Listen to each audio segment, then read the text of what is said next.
Grab a cup of tea or a glass of wine and tune in for Inspired Conversations with publisher Linda Joy.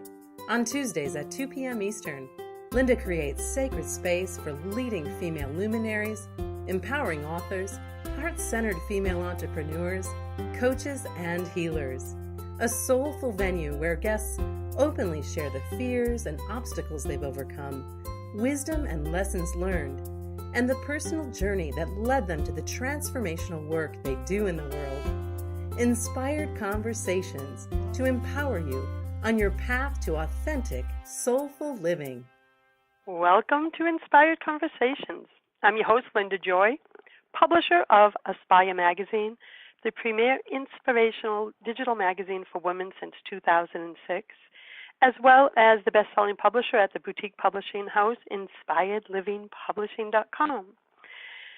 If you're here, if you follow any of my brands, and you know I'm really passionate about shining a spotlight on extraordinary women, right? Women who are making a difference in the world by sharing their sacred gifts, whether that's as an author, a writer, a coach, whether it's as a waitress, right? I believe we're all here with sacred gifts that only we have to share, and it's up to us to own our truth and own our power to bring them to light so we can make a difference in the world in the way that only we can.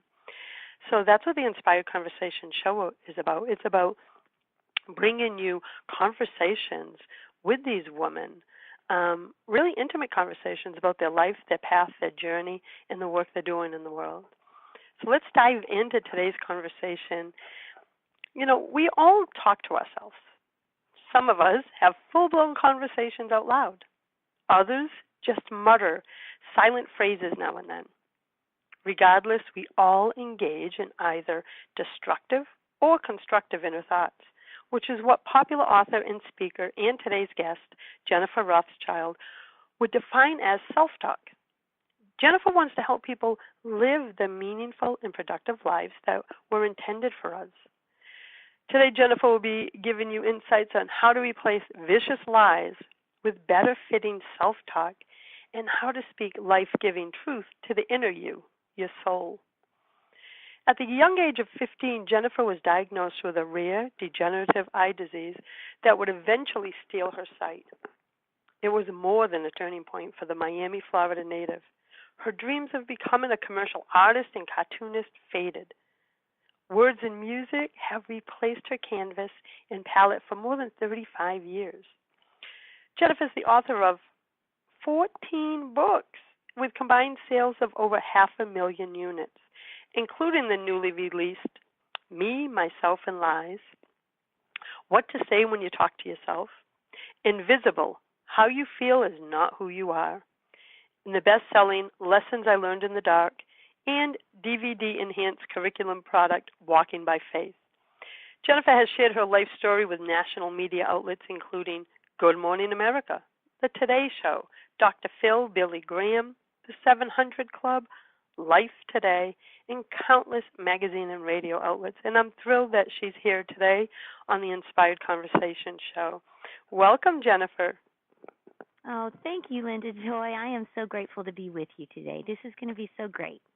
I just loved your story, love your message, and talk about a life of resiliency and finding your own inner truth in the midst of darkness. And for you, when I say darkness, it's on many levels. You had to really transform yourself from the inside out when you received that diagnosis.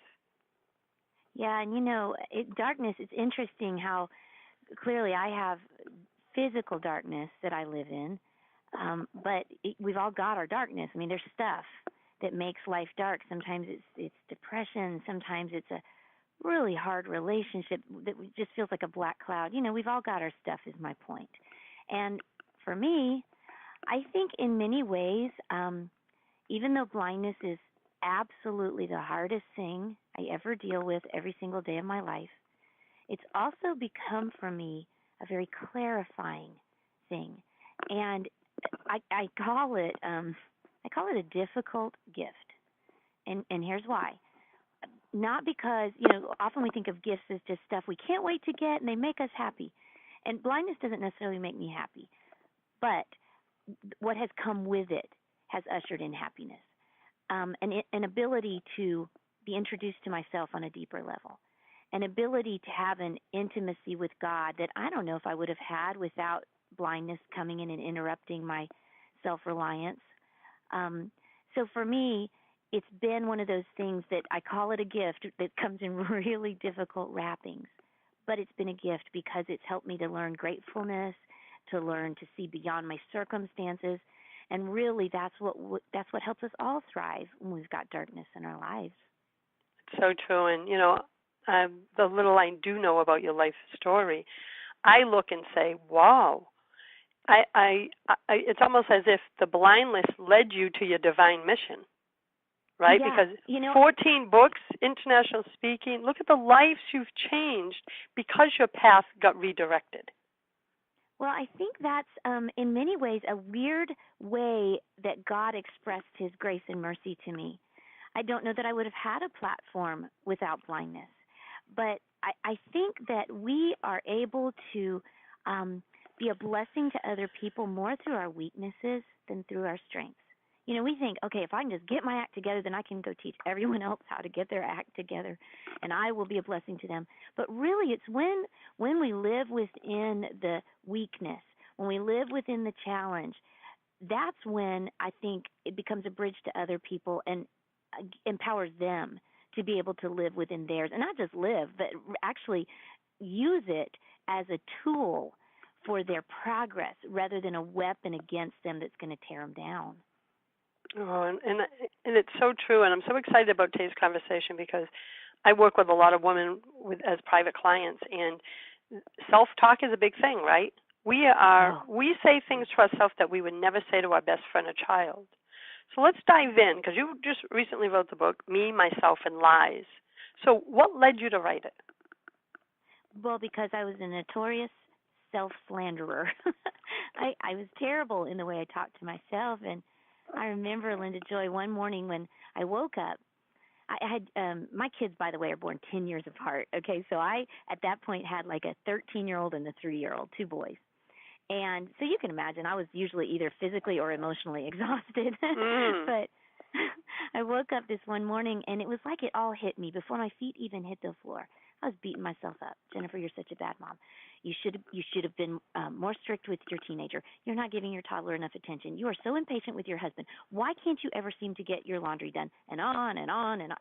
And so I remember dragging myself out of bed, got the kids off to school and preschool, and I remember sitting at the table with a cup of Earl Grey tea in front of me. And as that steam I was breathing it in, and I remember just with this desperate feeling just saying, God, what is wrong with me? What is wrong with me? And it was as if I could sense the voice of God reminding me that if I don't control my thoughts, then my thoughts will control me. And the best way to learn to begin to control my thoughts would be to monitor what I'm saying to myself. And so for me, that became a moment of difficult freedom, where I had to realize that the things I had been saying to myself, the things I was thinking, it was like this undertow that was just sucking me down. Because on the surface of life, I was happy, I was productive, but it was such a battle. And the battle was in my mind. And the way to fight that battle was in learning what to say when I talked to myself. So that's where the book was born, because I began to learn the process of what I called cleaning out my thought closet and filling it up with truth.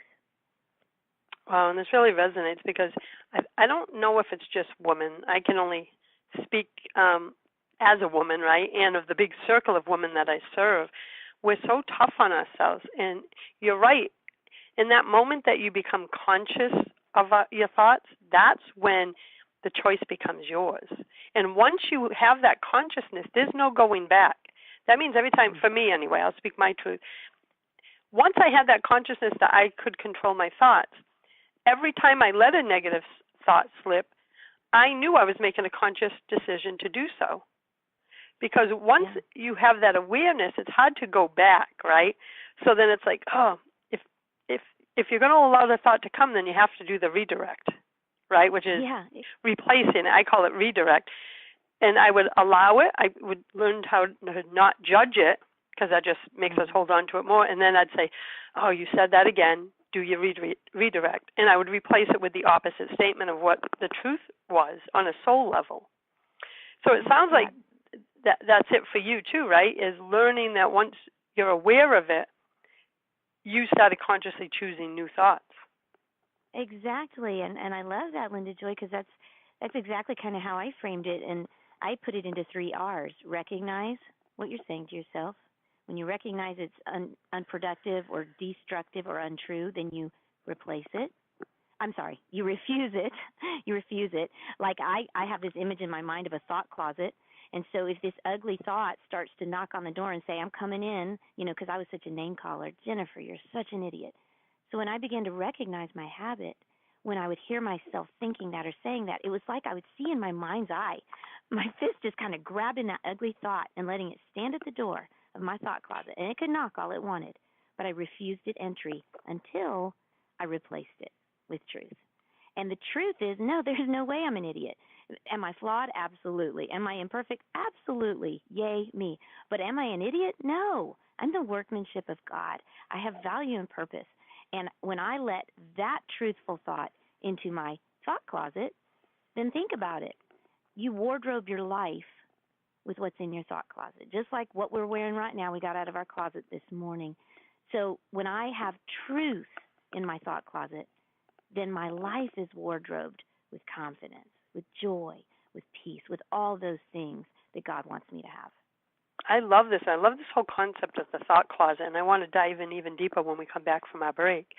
And I will be back in a moment with Jennifer Rothschild, author of Me, Myself, and Lies, as well as many other books. And you can learn more at jenniferrothschild.com. A conscious lifestyle for a mindful life. OMTimes Radio. IOM FM. Inspiration for a Woman's Soul. Aspire Magazine, inspiring and supporting women on the path of self-discovery.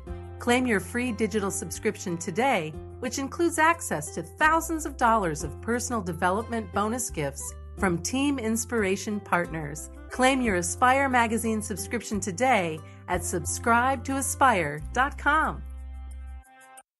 Are you trying to get from point A to point B and need a little advice? Connect with the counselors at OMTimes Advisors. Whether you're looking for a life coach or a spiritual intuitive, the advisors participating at advisors.omtimes.com were carefully chosen based on their gifts, skills, and professionalism. OMTimes Advisors, connecting you with the best advisors in the business.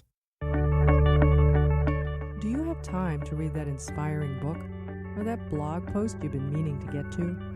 In your busy world, how do you improve yourself and keep your life going? I'm Lisa Kay, and my Between Heaven and Earth radio show can transform your life just by listening. Be uplifted with inspiring topics, positive stories, and ideas that really work. Between Heaven and Earth radio is conscious living for your soul, every Wednesday at 4 p.m. Eastern Time. Hey, America, we need to have a little talk. We've got more food than we know what to do with in this country, yet 17 million kids in America are struggling with hunger. Makes no sense. Luckily, the Feeding America nationwide network of food banks has volunteers gathering excess food and getting it to hungry kids. They're kind of like food angels. Hey, become a food angel yourself by supporting Feeding America in your local food bank at feedingamerica.org. We can't do it without your help. Brought to you by Feeding America and the Ad Council. This is OTR-FM, part of the IOM Radio Network. Welcome back. You're listening to Inspired Conversations. With me today is Jennifer Rothschild, and we're talking about self-talk, right? The good and the bad and the ugly. Yep. And right before the break, Jennifer, you described this thought closet, and I'm a very visual person, so I love stuff like this because it's how I absorb info. It's how I've kind of shifted my own life from single welfare mom to what I do now. And as I visualized what you were describing, right, this place, this closet where all our stuff is stored, good and the bad. So the good and bad thoughts are inside the thought closet, right? So are you saying that we have the choice of what we put in that closet? We absolutely do, and we have the ability to clean out our closets. Kind of like a woman. I'm relating to this because, when you got that ugly dress that you have hanging in there and you go, why do I still have that 6 years later?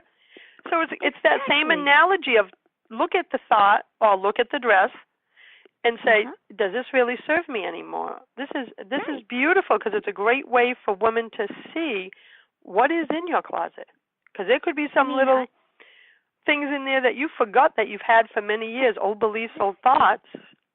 So dive in deeper into this and explain more of how we can clean out our thought closet. Well, we've all got it. Like, I love how you said that. We've got that dress. We may have had it 6 years, and suddenly you look at it and you're like, why do I have that? It doesn't fit me. Or, sometimes there's things in our thought closets that we didn't actually really choose. You know what I'm saying? It's like we've had someone in our life who has been influential in our life. It could be a parent. It could be a spouse. It could be a coach or a teacher, just someone who had influence or authority in our lives. And we're always, of course, vulnerable to what they speak into our lives. And so many of us, without even knowing it, may have had someone in our life who gave us some ugly junk. It could have been a parent who said, you can't do anything right. And so you just start to believe, I can't do anything right. And you throw that in your thought closet. And then your life is wardrobed with this defeat and insecurity because you just believe you can't do anything right. Well, if you start to open the door of your thought closet and really look in there, you examine that thought. Where did that come from? Who told me I can't do anything right? I didn't actually originate that. I didn't really believe that, but it snuck in my thought closet without me even realizing I put it in there. If somebody came to you who loved you, Linda Joy, and said, oh, my goodness, Linda Joy, I have been shopping for you, and I have got you something you're going to love. And you put out your hand, and then you smell it before you see it, okay? It's stinky. And they put it in your hand, and it's dirty, and it's stiff, and they say to you, I got this from the dumpster. Here, I think it will look good on you. I want you to put it in your closet and wear it. You would say that is absolutely insane. I'm not doing that. But that's what we do with thoughts when people give us messages that are untrue. And so it really is important that we put a guard at the door of our thought closet. And for me, I call that guard wisdom. Wisdom is the guard at the door of my thought closet. And if it's not true, if it's not good, if it's not lovely, if it's not going to bring me life, if it's not constructive, then it can't come in because it will eventually end up being something that I live out. I think you're going to love this quote, okay? This is from a guy named John Stott. He was an Anglican pastor. He lived over in England. And this is what he said. He said, if you sow, as in plant, okay? If you sow a thought, you will reap an action. If you sow an action, you'll reap a habit. If you sow a habit, you'll reap your character. And as you sow your character, you reap your destiny. So in other words, the destiny we're living out now, we can trace back to the origination of a thought. And that's why the first step of really managing your thoughts is by looking into your thought closet and see what you've got in there. Because sometimes it's so normal to you, you don't even recognize it. But when you begin to do inventory, you can see what fits and what belongs. That's so beautiful. So what guidance do you have, Jennifer, to someone who is listening right now who feels like, the majority of thoughts in my closet is about insecurities, lie, false beliefs? Yeah. Well, listen, here's the thing, I want to be super clear because I wrote the book and I still live this. In fact, I was at dinner with my friends last night, and I had a bad week last week, and I had called one of them just in tears, and that's not my typical MO because I can usually kind of sit across the table from myself and coach myself, and I just couldn't. And so I had called her, and I was just so upset. And so last night we were talking about it. I said, I was just so mad at me because I couldn't control. I just kept saying, Jennifer, you need to fix this. Why can't you fix this? And she paused, and she said, you are very mean to yourself. Whoa. And I thought, I am. I wrote the book, Linda Joy, And I had fallen into the pit and not even realized. She said, "Would you say that to me?" I said, "No, I'd have hugged you." And she said, "Exactly." So I share that because I want our listeners to know this is a process. This is not a 1, 2, 3, and then we move on and we've got a bumper sticker on our life that says, "I have perfect self-talk," and we move on. No, it's a battle. It's a battle because self-talk can be a habit. And so I think the first way is to really begin to recognize, and I can give you a couple questions that help us recognize. If you don't have a good friend who's willing to say, "Sister, you are mean to yourself," here's some questions you can ask. 1, would I want to write down everything I say to myself and give it to someone I love, like my daughter or son or grandchild, and say, "Here, I want you to talk this way to yourself when you grow up"? Well, chances are, if not, that can clarify that what we're saying to ourselves is unkind or not appropriate. Or what if someone I really respect, and I want them to respect and admire me, what if they could read my mind right now? How would I feel? Would I be proud of what I'm saying to myself, or would I be embarrassed? If you'd be embarrassed, then chances are you don't need to be talking that way to yourself. And so I think, honestly, it's a constant filter of recognition until we can develop that habit. Now, I said to my friend across the table last night, what the heck? Well, how could I have fallen into this trap again? I've written the book. I practice this all the time. She said, "You're tired. Your child's about to leave for college. You just had a grandbaby. You haven't been feeling good. You're tired. You're at risk. And you default back to your old habits." She was exactly right.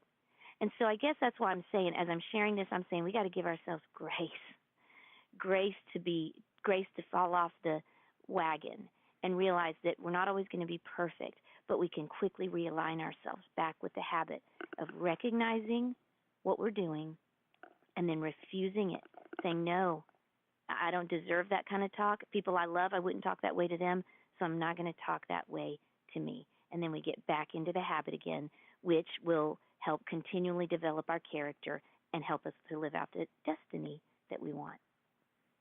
And I want to thank you, Jennifer, first off, for being so open and vulnerable, because it's so true. I've been on this journey for 25 years. I still struggle with the thoughts. I'll be on the journey another 25 years, and we'll still struggle with the thoughts, because I think it's just part of our humanness, right? And so many women, like you said, we think, well, I've been doing this for a long time, or in your case, I wrote a book, I teach this. But you're still a woman. You're still human. Life still comes at you 100 miles an hour. So I love that you were so vulnerable enough to say, "Listen, ladies, yeah, it's still going to happen." But the difference is, and this is what I think about your work, Jennifer, is that you've discovered tools and strategies and mindsets and ways of reframing. And this book and the work that you're doing in the world is giving those tools to women so they don't feel bullied by their thoughts. That it's like you're giving them back the power to choose something differently. And that means, in my case, I'll share, it means I have to choose moment to moment, because that stuff can come up. But I believe from my own journey that now they come up, I recognize them so much quicker that so my shift is quicker. Where before I might wallow in it for a week or a month or 6 months, I notice the time frame's shorter now because I have the tools at my disposal. Have you found that for yourself too? Exactly, and I think the tools are so important, because if we don't have tools, then everything is used as a weapon against us. Okay, so like for me at dinner last night, when my friend tells me, "You're mean to yourself," okay, 10 years ago, I would have probably come home and go, "Gosh, I'm such a loser. I'm mean to myself. I wrote a book and I can't, I'm in defeat." Okay, well, there's a difference between feeling a moment of defeat and living in defeat. Okay, we're going to feel the defeat from now and then, but that doesn't mean we live in it. This idea that what we experience, how we're feeling, that is not the same thing as who we are. So part of the recognition, part of the tools, is to be very clear-minded and recognize that what we struggle with is not who we are. what we are good at even is not who we are, because then we're at great risk. What we've messed up at, that is not our identity. And so when we can kind of step outside ourselves and look at, okay, I messed up with my thoughts right there. I messed up with what I said to myself. Yay me, I recognized it. Not awful me, I did it, but yay me, I recognize it. That becomes the first tool, is to advocate for yourself, to expect your own success rather than just wallowing in your own defeat. And really, honestly, it's a habit. It's such a habit. And I think my friend was super insightful when she said, of course you're in this place right now. You're exhausted. You got nothing to work with. Well, she's right. And even that recognition is healthy. To realize, okay, yeah, I may not have my regular resources because I'm wiped out and I'm emotionally spent, but that doesn't mean I'm not capable of still recognizing it and holding the thoughts captive, making them stand outside the door of my thought closet, because wisdom is still guarding the door, and wisdom says you are not allowed in because you do not fit me well. And I think the more we do it, Linda Joy, like you said, the quicker we're able to get back into alignment and move on. Oh, it's so true. It's just I can shift quicker because I'll recognize that feeling in my solar plexus or that thought, and I'm like, oh, hello, buddy, you're not staying, and then I shift, and I embrace it. I give it love. But we're going to head to break, and then when we come back, I want to talk about, because in your book you talk about self-talk and soul talk. So when we come back from break, let's dive into that, because I just love that term, soul talk. And I'll be back in a moment with Jennifer Rothschild of jenniferrothschild.com. Free your mind. Expand your soul. OMTimes Radio. IOM FM. If you're feeling stuck in any area of your life, it's your soul letting you know it's time for a change. You're being nudged to let go of anxiety, regret, and playing small so you can embrace the limitless soul that you are. Your journey begins by recognizing that right now, in this moment, you are enough. Through her coaching, programs, and retreats, international best-selling author, speaker, and spiritual mentor, Lara J. helps others courageously transform their disconnected lives into joy-filled, meaningful ones. Imagine living a life full of ease, vibrant health, thriving relationships, and meaningful work without sacrificing yourself to achieve it. If you're ready to own your worth and begin living your limitless life, Lara invites you to claim your free More Than Enough ebook and meditation at laraj.com and learn more about her offerings.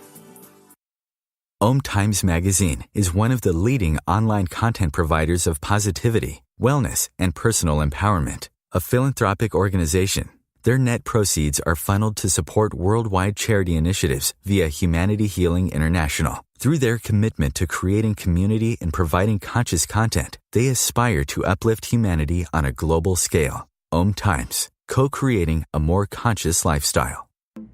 Hi everyone, this is Shay Parker, the host of Best of the Best, which airs live right here on IOM Radio every Tuesday night at 8 p.m. Eastern and 5 p.m. Pacific.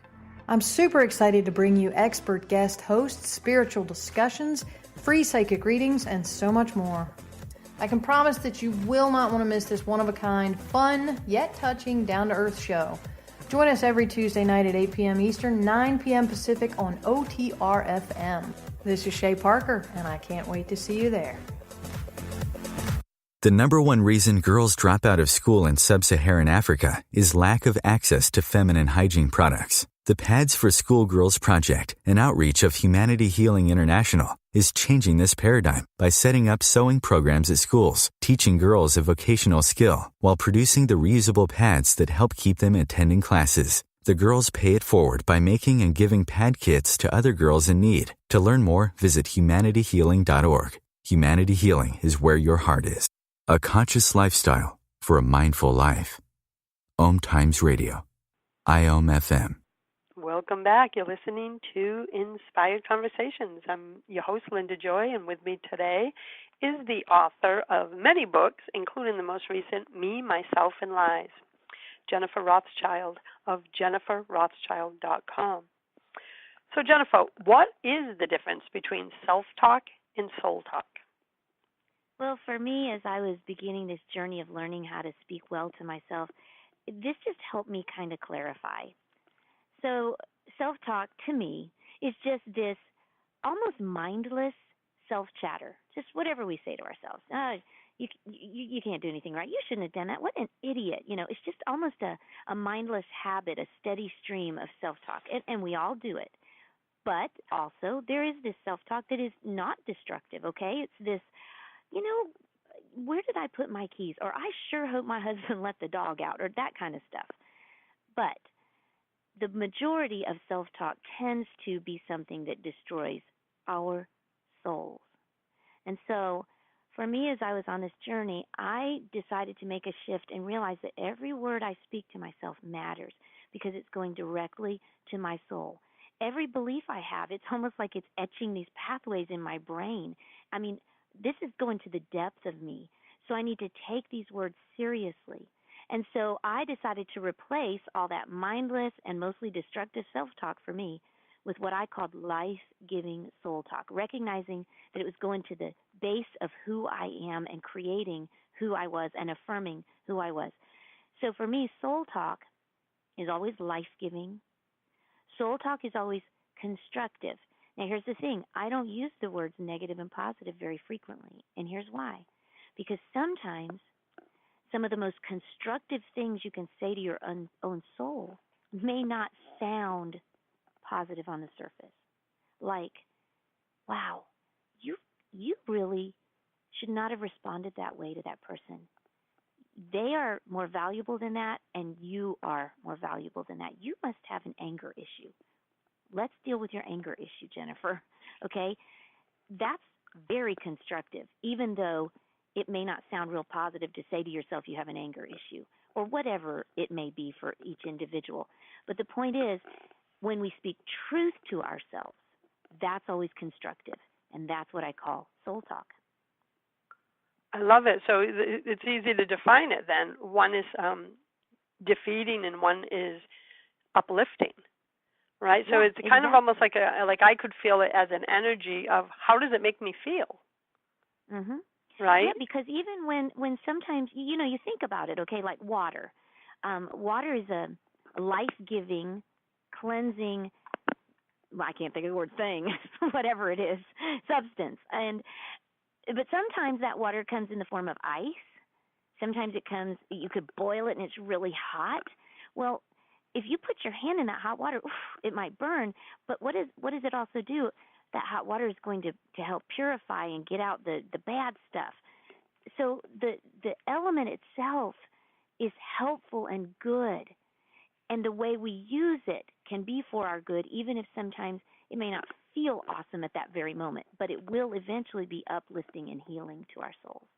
That was a great analogy because you're right. It's how we use something that gives it value. Yeah, because, sometimes if someone said to you, you are so awful. You have such an anger issue, and it's because you are just a big jerk. Well, that is not life-giving. And if you said that to yourself, of course that is not life-giving. But if you spoke that same sentiment, you have such an opportunity to breathe life into other people, but you have an anger issue, and it's causing you to act out of your insecurity rather than your identity. And if you say that to yourself, then that is life-giving. You could feel the energy difference. Yeah, it makes a difference. And all of that comes with the motive and the heart. And like I said, it has to be truth. And I look at the example of Jesus. He was described as being full of grace and truth. And when you look at that, that's not just like 50% grace, and on one day there's grace, and 50% truth, so on another day there's truth. No, that's 100% grace and 100% truth, all at the same time. And when we make our words 100% full of grace and 100% full of truth, then they will always be life-giving. Then that's the kind of stuff we need to speak to our own souls. That's what we need to fill our thought closets with. And then our lives are wardrobe with real beauty and confidence and peace. And confidence looks good on everybody. Oh, yes, it does. No, there was something else the term I've heard you use. It was gasoline words and water words. So when you just brought up the water analogy, so what are some examples of those so the listeners can really grasp it? Well, all of us have what I call these little fires, little tiny sparks in our thought closets. I mean, you may be really peaceful and self-controlled kind of lady, but you still got these little sparks. And then some of us may be a little more sparky, and we have real big sparks in our thought closets, but we've all got them. And the point is, we've all got this thing in us that is easily ignitable, okay? And with just the right or wrong conditions, it could just turn into this inferno of fear or anger or defeat or whatever it may be. And so when we speak to our own souls, we can either use words that I call our gasoline words or water words. Okay, so think about it. A gasoline word, if you throw gasoline on a fire, it's going to make it ignite. So gasoline words, they can be different for each of us, but these in general are words like you shouldn't, or you always, or you never, or you can't. They're these words of extreme. They're not based in reality. They're usually extreme words. They are usually unkind. And when you throw that kind of stuff into your thought closet, it just ignites the fire, and you have a meltdown, or you freak out, or you stress out, and you're paralyzed. Or you can throw water into your thought closet. And just like I described water, it always has a healing, life-giving effect. Water words are words of grace. So let's say you blow it and you make a mistake, or you do something you wish you hadn't, or you didn't achieve what you thought you wanted to or could have. Instead of throwing gasoline, you can't, you never, you always, you throw the water into the thought closet. Good try. Way to go. Nobody's perfect. They're words of grace and truth. And when you throw those on the fire that could be trying to spark in your thought closet, they take that fire and they chill that fire, and it goes away, and instead there's peacefulness and healing in your thought closet. It's a big difference. You could feel the two. Yeah, you can feel it, and now it takes some intention. It's just as easy to grab gasoline as it is to grab water. And so that's why we got to always keep water words in our backpack, You got to carry around more water words with you than you do gasoline words. And you can do that in a super practical way. I mean, you think about what are the water words, what are the words that bring you peace, and you write them on a Post-it note. You stick them on your mirror. You stick them on your dashboard. You put them in places where you will always quickly see them. You've got this. You can do this. It's okay. I mean, I had to tell myself that for a while because I had such high expectations and of myself, not based in reality. And I remember that was one of the things I chose to just tell myself all the time. It's okay. Everything doesn't have to be okay for you to be okay. You're okay. It's okay if nothing else is okay, but you're okay. There's a difference. Those for me were water words. So you can find your own and keep them in your back pocket so you can quickly have them when you need them. Well, I have an affirmation I say a lot, and I've taught my grandchildren. I have a 17-year-old grandson and a 5.5-year-old granddaughter. It's just it's like more of a mantra, I guess. All is well. In this moment, all is well. Right? And it's because, at 17, you're dealing with a lot of stuff, and he lost his mom, in fact, a year ago at the time that we're together today, a year ago today. And and he has shown so much grace, courage, and resiliency. He is amazing. And I told him when anxiety would come up, especially at the beginning, just to repeat that. In this moment, all is well. You are okay. You are loved. You are in pain, but that's okay too, right? You're feeling. And it's a simple one for me. So that would be my water word. I love that. All is well. And I love too, Linda Joy, that you added in this moment. Because it doesn't matter about the moment that passed, and we don't have to worry about the one that's coming up. It's in this moment. And I love that. I think that's so life-giving because a lot of us aren't present in the present, and that's why things aren't so well. We're, pining away for how perfect we thought the past was, or we're still stuck in how awful we thought it was, or we're projecting into the future and worrying and wondering and wishing and, and missing the whole moment that really is okay. And so I love that. I really do. And one of the things that I used to say to myself, especially as a teenager, when I first lost my sight, there was this one song that we used to sing at our church that I loved, and I began to play it on the piano. After I lost my sight, I began to play by ear, and it was the very first song I played, and it was called "It Is Well With My Soul." And I loved it because it was a constant reminder to me that it didn't have to be well with my circumstances for it to be well with my soul. There's a difference. Yeah. Our joy doesn't have to be dictated. Now, it's not easy all the time, but we have to remind ourselves of the truth, because things may not always feel right, but that doesn't mean they're not right. It doesn't have to be well with our circumstances for it to be well with our souls. That's it exactly, and that's what I meant about in this moment when I was explaining it to my grandson. That in this moment, you're safe, loved, and protected. Yes, you are in pain, but in this moment, you're still well, because, don't judge where you are. It's okay to be in pain. It doesn't, but don't project ahead that you will always be in pain. Yeah, right. Exactly, and so we do it easily. So yeah, and we all do it. And I think I started using that phrase. I've been using it personally for many years, and started with him about 2 years ago. Is because I had that tendency, especially in my 20s and 30s, and I'm going to be 55 in a couple months, to be always projecting forward, never being in the moment. I was a warrior. Right? As if I could control any of it. Like that was an illusion. Yeah, As like people with anxiety, we realize at a later time. So that I think is why it means a lot to me. And we're going to go to our final break, and when we come back, I noticed that you use this illustration of a table as a way to start a conversation or a soul interview with your soul, and I was like, I got to know more about this. So when we come back, I want to talk about that and the 4 essential areas that we need to ask about when we do talk and interview our souls. This is Linda Joy, and I'll be back in a moment for more Sacred Conversation with Jennifer Rothschild of JenniferRothschild.com. A conscious lifestyle for a mindful life. OMTimes Radio. IOM FM. What if you could live the life of your dreams, the life that you came here to live? What if you were able to honor your gifts and passions, turn them into a heart-centered business, and make a big difference in the world, all while living authentically and doing the work you love? It is possible.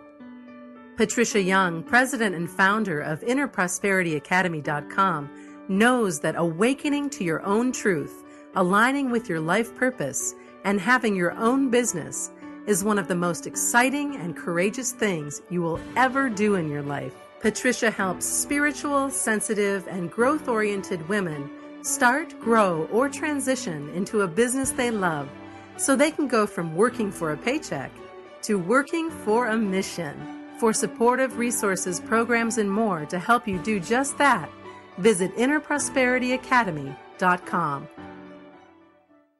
Are you trying to get from point A to point B and need a little advice? Connect with the counselors at OMTimes Advisors. Whether you're looking for a life coach or a spiritual intuitive, the advisors participating at advisors.omtimes.com were carefully chosen based on their gifts, skills, and professionalism. Me, a cat, moving in with a new human.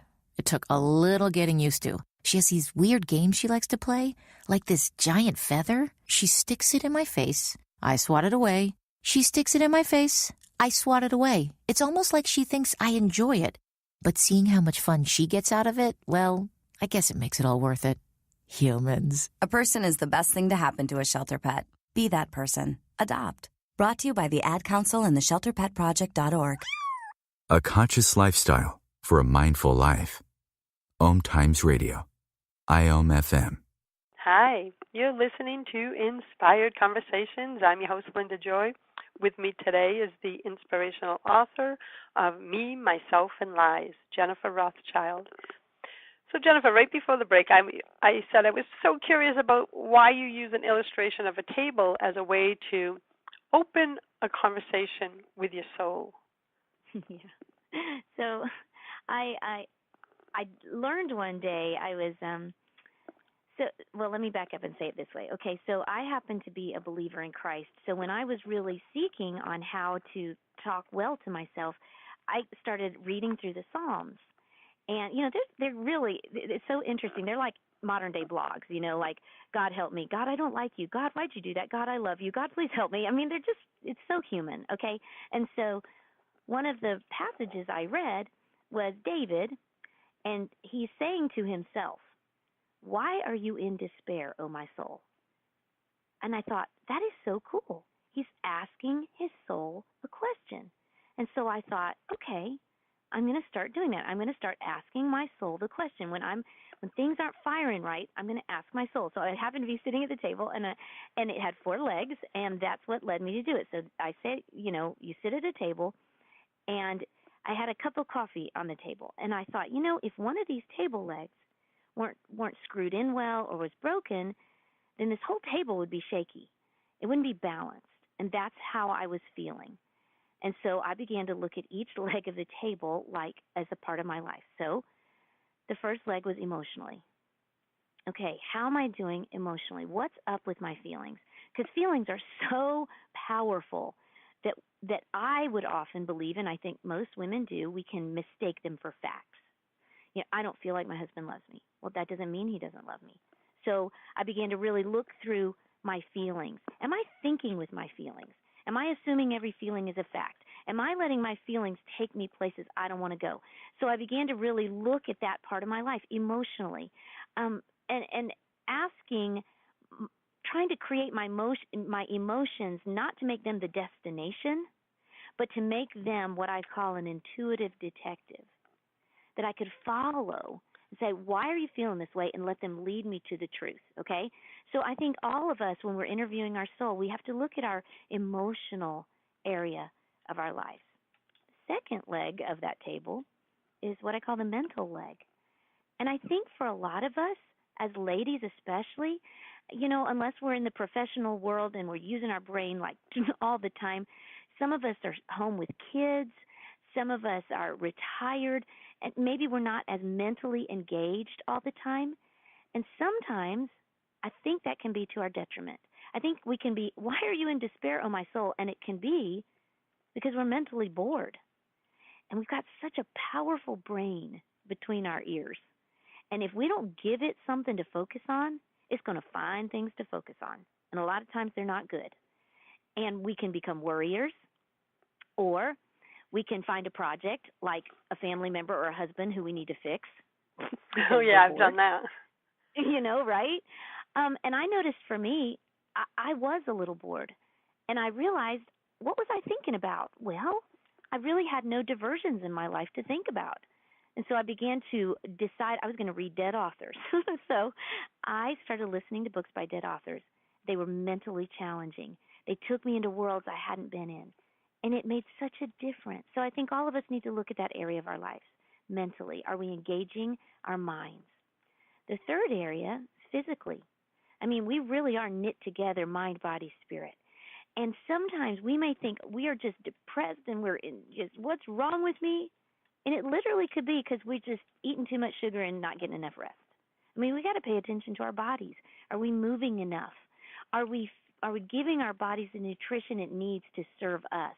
Or are we treating it so poorly that we're becoming a slave to it because we're tired and we can't walk up the stairs without heavy breathing? I mean, this area, I'm being really clear to our friends who are listening. This is not an area of condemnation. I'm saying this because we matter and our bodies matter. When I fly, the flight attendant always gives that announcement. In case of an emergency, put on your mask first so that you can help the person flying next to you. Well, when we're paying attention to our physical bodies, that's what we're doing. We're putting on our mask first, not because we're selfish, but because we really do want to take care of ourselves so that we can also help take care of the people we love. So the fourth leg, then, is spiritually. We've all got this part of us that lives forever, and we got to tune in to our spiritual lives. And for me personally, as a Christian, that meant for me, I needed to make sure I was really tuning in spiritually to my beliefs and feeding those beliefs and examining those beliefs and having my spirit fed. And especially because of what I do, I was maybe giving more spiritually than I was receiving.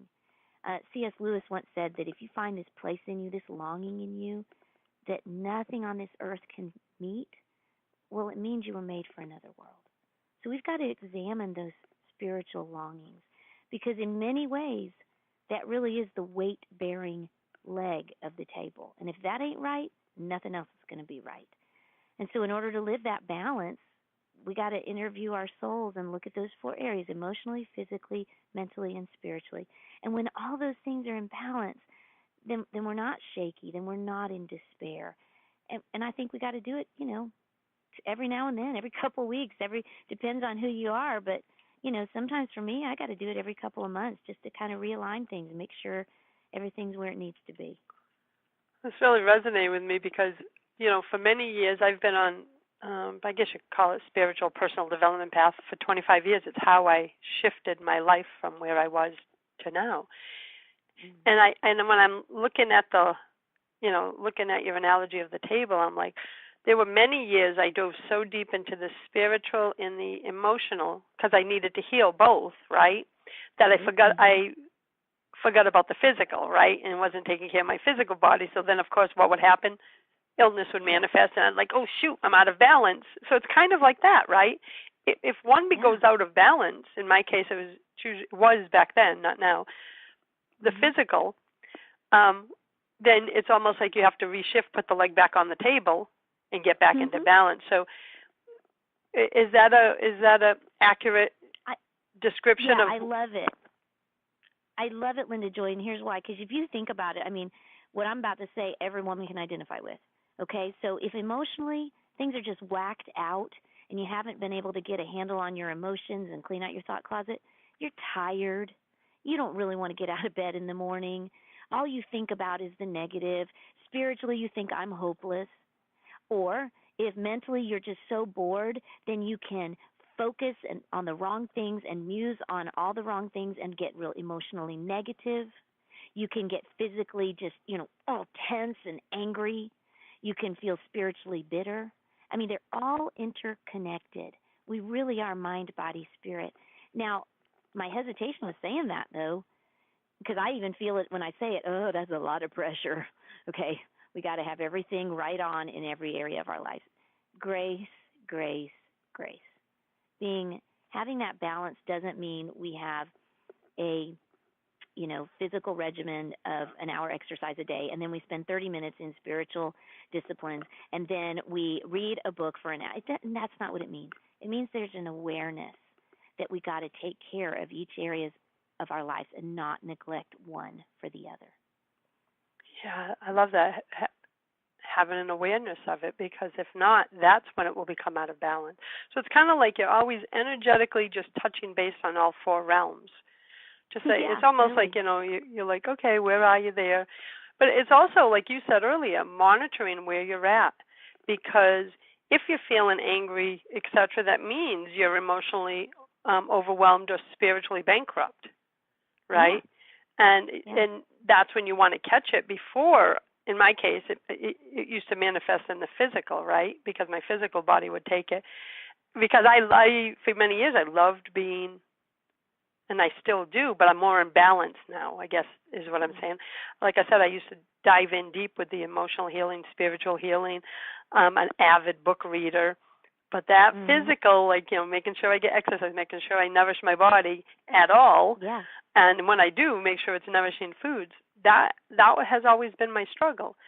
Now I tap in and tune in, right? Like, oh, Linda, you have a little run down today. Well, you haven't eaten in 6 hours. Like, that would help. So you shared so much juicy content. I want to invite all the listeners to visit you at JenniferRothschild.com. Along with Me, Myself, and Lies, she's written 14 books that will really speak to your soul.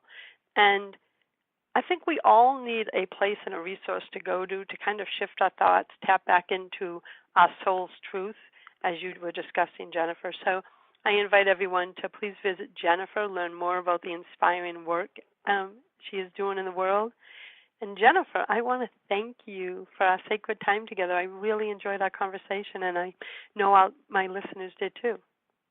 Oh, me too. Thanks for letting me hang out with you, Linda Joy. Oh, you're welcome. So everyone, I invite you to join me every Tuesday at 2 p.m. Eastern for more conversations like this one. For even more inspiration, you can grab your free subscription to Aspire magazine, which includes over 40 personal and transformational gifts. You can do that at subscribe2aspire.com. Until next time, choose love, choose joy, choose happiness. Blessings, everyone. Thanks for listening to Inspired Conversations with publisher Linda Joy. Join our sacred space every Tuesday at 2 p.m. Eastern and meet leading female visionaries, empowering authors, heart-centered female entrepreneurs, coaches, and healers. Inspired Conversations with Linda Joy is a soulful venue where guests share the obstacles they've overcome, along with wisdom and lessons learned on their personal journey that led them to the transformational work they do in the world. Inspired Conversations to empower you on your path to authentic and soulful living.